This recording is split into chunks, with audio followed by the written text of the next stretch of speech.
গেছি আর উঠে দেখছি বাজারওয়ালা এসে গেছে, তাই ছোট ছোট সুন্দর গাছের টাটকা তাজা সবজি নিয়ে আসে ভাই।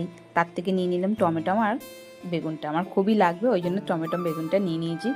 তারপরে দেখছি ভাসুর এসে আমাকে দুটো আঁশফল দিয়ে গেছে, কাল রাত্রে কিনেছে, তা দিয়ে নি, তা আমাকে দিয়ে গেছে।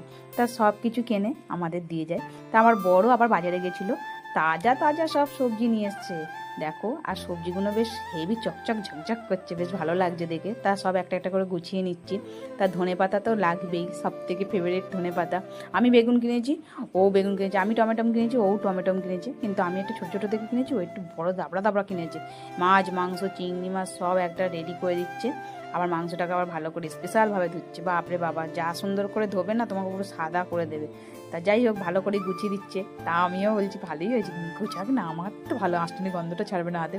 তা আমি এখানে একটু একটু এসে ডায়লগ মেরে দিচ্ছি, তাই ডায়লগ মারো, আর কি করবে, আমি এখন সময় ভালো তোমার, তাই তুমি ডায়লগ মারছো। তা যাই হোক সব কিছু কাজ করা সেরে ওই যে মাংসও বসিয়ে দিয়েছে তরকারি। তা মাংসটা নিয়ে আসবে না, আমার বলছে তুমি নিয়ে আসো, না আমি নিয়ে আসবো না, বলছি না তুমিই নিয়ে আসো। যাই হোক রান্নাটা তো করে দিয়েছে, এটাই অনেক। তাই যাই দেখো ঝাল ঝাল খাসির মাংস করে দিয়েছে, খুব সুন্দর রান্না করে, আগেও বলেছি এখনও বলছি। তা ওর রান্না আমার খেতে খুবই ভালো লাগে। কুমড়ো শাকের তরকারি আর ভাত এইসব দিয়েই হবে।